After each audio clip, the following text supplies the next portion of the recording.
Hello students, welcome to the IIS online Nanded YouTube channel. तो कैसे आप सब? जैसे कि आप सबको पता है, हमने लास्ट लेक्चर्स में some basic concept of chemistry topic start किया हुआ है, जो कि 11 का बहुत ही इंपॉर्टेंट टॉपिक है फिजिकल केमिस्ट्री का। तो उसमें हमने बहुत सी बातें डिस्कस कर ली, जिसमें हमने लास्ट वीडियो में एटम्स एंड मॉलिक्यूल्स क्या होते हैं वो डिस्कस किया। उसी के बाद में हमने एटॉमिक मासेस का डिस्कशन स्टार्ट किया था।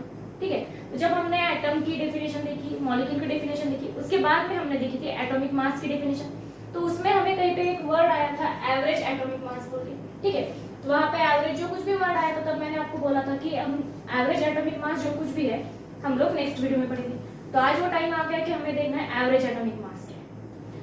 एटॉमिक मास की डेफिनेशन में जो कुछ भी वर्ड था एवरेज, बहुत ही सिग्निफिकेंट वर्ड। ठीक है, अब हमें देखना है एवरेज एटॉमिक मासेस होते क्या है। स्पेशली सबसे पहले हमें देखना है एवरेज एटॉमिक मासेस एप्लीकेबल होते हैं इसके लिए आइसोटोप्स की,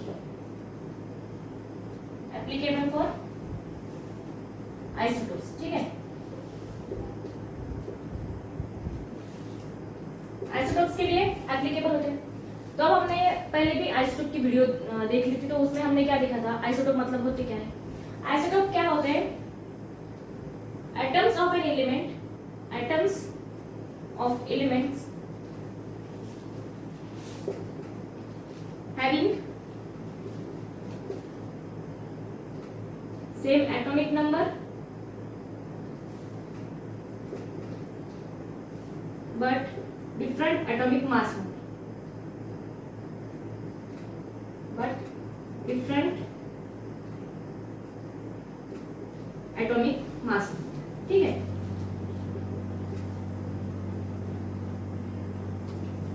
ये हमने आइसोटोप की डेफिनेशन देखी थी। इससे हमें पता क्या चला कि आइसोटोप होते क्या है। क्या होते हैं? Atoms of the element having same atomic number but different atomic mass number. ठीक है, ये हमने आइसोटोप क्या होते हैं जान लिया। तो अब हमें देखना है, जैसे हमने देखा एवरेज एटॉमिक मासेस किसके लिए एप्लीकेबल होते हैं, आइसोटोप्स के। अब नेचर में इतने सारे एलिमेंट्स हैं, उनमें से बहुत से कुछ है जिनके आइसोटोप्स भी होते हैं, which are composed of isotopes. ठीक है, तो अब हमें आइसोटोप का एक एग्जांपल लेके हमें देखना है कि एवरेज एटॉमिक मास कैसे निकाला जाए। ठीक है, तो सबसे पहले हम एक एग्जांपल कंसीडर करते हैं कार्बन का। कार्बन का वाइड यूज होता है, आपको पता है कार्बन हर जगह हम कार्बन केमिस्ट्री भी पढ़ते हैं। ठीक है, तो अब हम सबसे पहले देखते हैं कि कार्बन क्या है, उसके आइसोटोप्स कौन कौन से। हमारे पास है कार्बन है, तो कार्बन के 3 आइसोटोप्स हैं, C12, C13 एंड C14। ठीक है, तो कार्बन है, कार्बन के 3 आइसोटोप्स हैं। अब नेचर में है तो उसका अबंडेंस कितना होगा हम देखेंगे। ठीक है, तो हम क्या देखेंगे, percentage of abundance. And third column हमारे पास यहाँ पे क्या रहेगा, एटॉमिक मास रहेगा इन आइसोटोप्स का। ठीक है, हमें क्या देखना है यहाँ पे, हमें देखना है कि एवरेज एटॉमिक मास कैसे निकालते। ठीक है, अब C12 है तो उसका अबंडेंस कितना है नेचर में, 98.892%। ठीक है, तो एटॉमिक मास क्या है C12 का, उसका है 12। ठीक है, कार्बन 12 का आइसोटोप, कार्बन का जो कुछ भी आइसोटोप है C12, उसका अबंडेंस है कितना है, 98.892%। ठीक है, और एटॉमिक मास है 12। तो C13 का ऐसे ही क्या है, 1.108% उसका अबंडेंस है, उसका वेट है 13.00335। ठीक है, और थर्ड है हमारे पास C14, जो कि है कार्बन का थर्ड आइसोटोप, जो कि है C14, उसका अबंडेंस कितना है, 2 × 10⁻⁻10। ठीक है, ये तो रहा उसका अबंडेंस 2 × 10⁻⁻10। ठीक है, अब हम देखेंगे इसका मास। इसका मास है 14.00317। ये क्या है, एटॉमिक मास है किसका, C14 का। ये तीनों क्या है, कार्बन के आइसोटोप्स है, C12, C13 एंड C14। ठीक है, तो अब हमें क्या निकालना है, एवरेज एटॉमिक मास निकालना है। तो सबसे पहले हम लोग क्या करते हैं, एवरेज एटॉमिक मासेस के लिए हमें क्या करना होता है, परसेंटेज ऑफ अबंडेंस को हम मल्टीप्लाई किससे करते हैं, एटॉमिक मास से। उसी को हम कंबाइन करेंगे किसके साथ, उसका जो कुछ भी सेकंड आइसोटोप है कार्बन का, जो कि है C13, तो उसके अबंडेंस को मल्टीप्लाई करेंगे उसी के मास।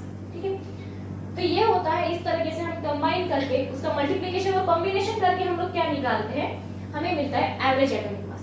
तो तो चलिए देखते हैं एवरेज एटॉमिक मास निकालना। ये तो हमने देख लिया उसका अबंडेंस एंड एटॉमिक मास। अब हम निकालेंगे एवरेज एटॉमिक मास।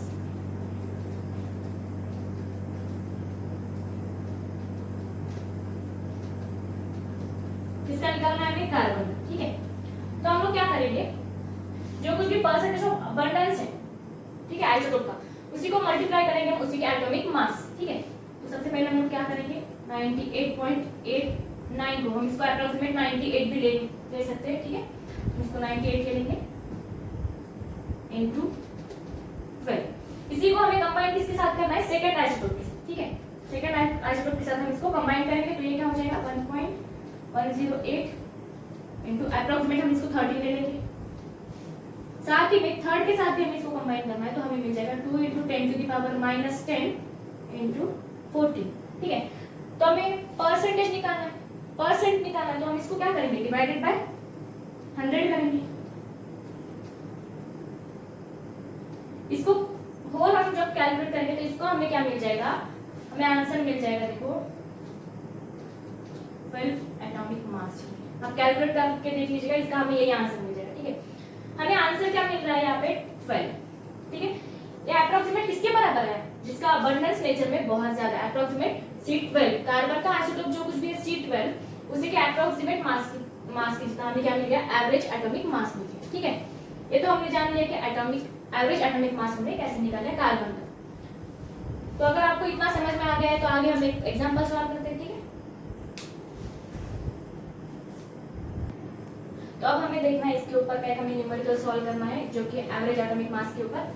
सबसे पहले देखते हैं हमें गिवन क्या है। हमें क्या करना है, calculate atomic mass of naturally occurring argon. हमें क्या करना है, आर्गन का एवरेज एटॉमिक मास निकालना है। तो हमें गिवन कंटेंट दिया हुआ, उसका आइसोटोप्स दिए हुए हैं। ठीक है, हम देखिए आर्गन के आइसोटोप्स देखते हैं। उसके बाद में हमें साथ ही में दिया है परसेंटेज ऑफ अबंडेंस। उसके बाद हमें दिया हुआ है इसका एटॉमिक मास। ठीक है, तो आर्गन का आइसोटोप 36, सेकेंड है 38 एंड थर्ड है 40। ठीक है, तो इसका अबंडेंस हमें दिया हुआ है नेचर में 0.337%, 38 का हमें दिया हुआ है 0.063% एंड लास्ट हमें दिया हुआ है 99.600%। ठीक है, तो इसका एटॉमिक मासेस हमें दिए हुए हैं 35.96755। उसके बाद में दिया हुआ है हमें 37.96272 एंड थर्ड वन हमें दिया हुआ है 39.9624। तो हमें क्या निकालना है, अभी हमें निकालना है आर्गन का एवरेज एटॉमिक मास निकालना है। ठीक है, तो हम लोग क्या करेंगे, हमारे पास जो गिवन कंटेंट है आइसोटोप्स है, उसका परसेंटेज ऑफ अबंडेंस है, थर्ड हमारे पास है एटॉमिक मास। हमें क्या निकालना है, आर्गन की एवरेज एटॉमिक मास निकालना है। ठीक है, तो हम क्या करते हैं एवरेज एटॉमिक मास निकालने के लिए,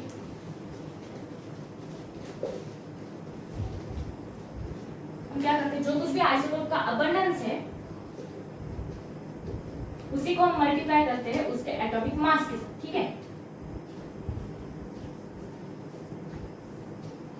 तो उसी को हम कंबाइन करेंगे उसके दूसरे आइसोटोप के साथ 0.063 into 37.96272 एंड थर्ड हमारे पास है थर्ड आइसोटोप का 99.600 into 39.924।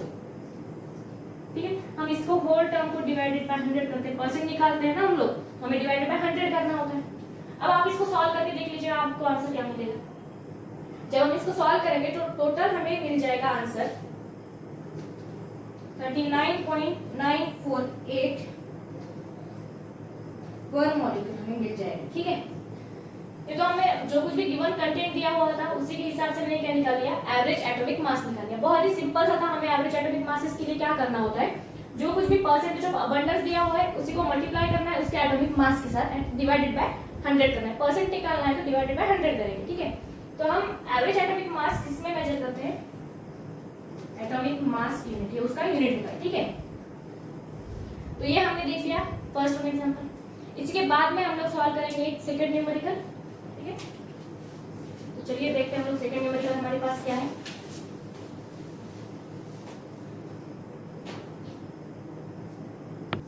तो सेकंड न्यूमेरिकल में हमें देखना है कि हमारे पास दिया हुआ है, देखो बोरॉन है हमारे पास, क्वेश्चन दिया हुआ है boron occur in nature with to isotope B10 and B11, ठीक है, ये हमें दिया हुआ है। हमें क्या निकालना है, परसेंटेज ऑफ अबंडेंस निकालना है। इस न्यूमेरिकल में हमें क्या करना है, परसेंटेज ऑफ अबंडेंस हमें निकालना है, ठीक है।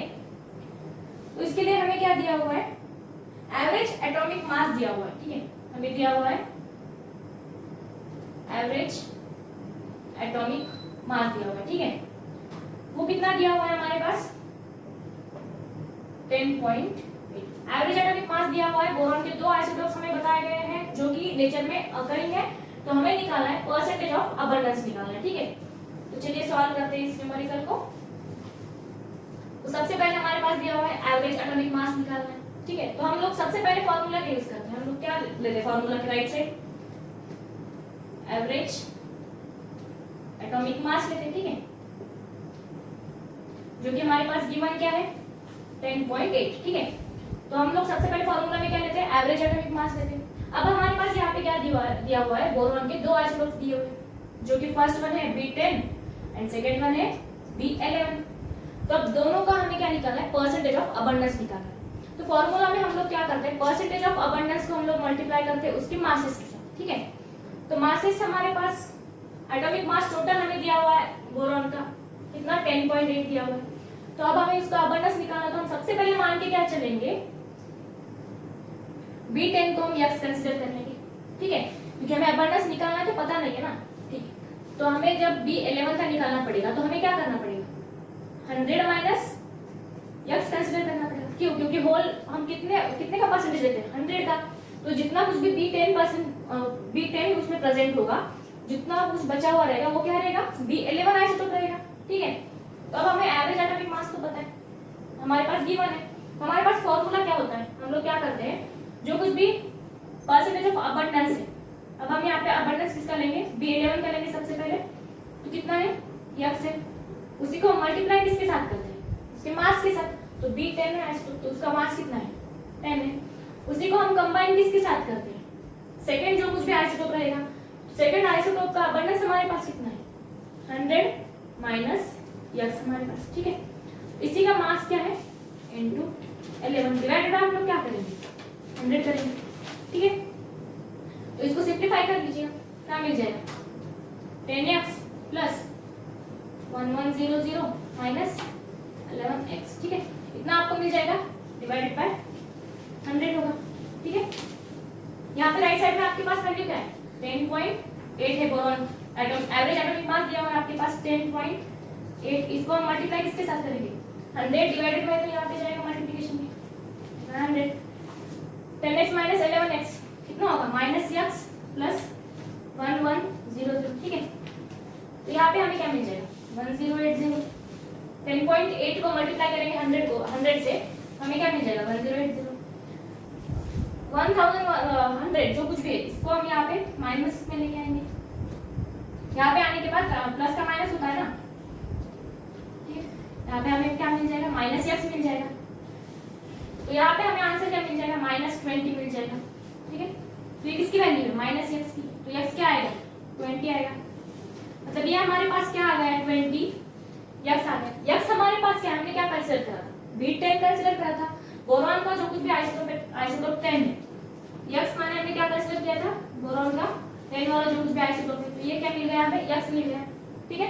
तो अब हमें जब B11 निकालना है तब हम क्या करते हैं, हमने यहाँ पे कंसीडर क्या करा था 100 माइनस x किया था, क्योंकि जो कुछ भी परसेंटेज रहेगी टोटल कितना रहेगा 100 रहेगा, तो 100 में से माइनस हम बोरॉन B10 करेंगे तो जितना भी बचेगा वो हमें क्या मिल जाएगा B11 आइसोटोप।